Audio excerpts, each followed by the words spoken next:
कितने प्रकार की होती है, मतलब किसमें हम विस्तार देते हैं, किसमें संकुचन करते हैं, किसमें हम न्यूट्रल रहते हैं ना, तो इन सब के आधार पर राजकोषीय नीति का निर्धारण होता है।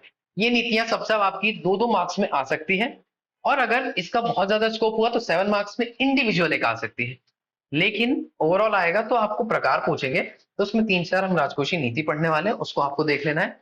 आप स्टिल इसको जितना लिखा है इतना ही आप अगर पढ़ लेते हैं तो भी आपका काम हो जाएगा। एक्सपांशन क्या करना है, वो अंत में जब आप पूरा राजकोषीय नीति पढ़ लोगे तो आपको समझ में आएगा कि क्वेश्चन की डिमांड को फिल कैसे करते हैं।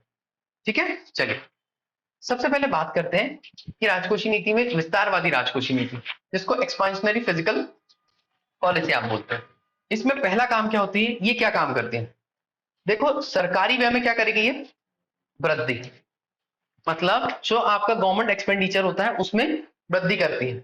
ठीक है, इसको बढ़ाती है गवर्नमेंट एक्सपेंडिचर को, और जब गवर्नमेंट एक्सपेंडिचर बढ़ता है तो इसका मतलब आप ये समझ के चलिए, इसको क्या बोलते हैं अपन, विस्तारवादी। अच्छा ऐसा क्यों कर रहे हैं, गवर्नमेंट क्यों एक्सपेंडिचर को बढ़ा रही है, समाज कल्याण के लिए, आप लोग और बताओ क्यों ऐसा कर रही है, why government doing this.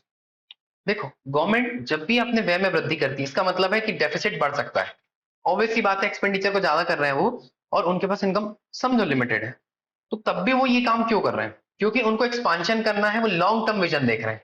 Long term vision का मतलब होता है कि अभी तत्काल रूप में अगर हम इंफ्रास्ट्रक्चर को डेवलप करेंगे तो इसका आउटपुट हमें कुछ सालों बाद मिलेगा। मोदी जी विकसित भारत @2047, बात समझ रहे हो आप, वो नीति विस्तारवादी अभी से कर रहे हैं। ठीक है, विस्तारवादी नीति अभी से हम उसका इस्तेमाल कर रहे हैं, तो उस तरह से वो चीजें क्या है आगे बढ़ रही है।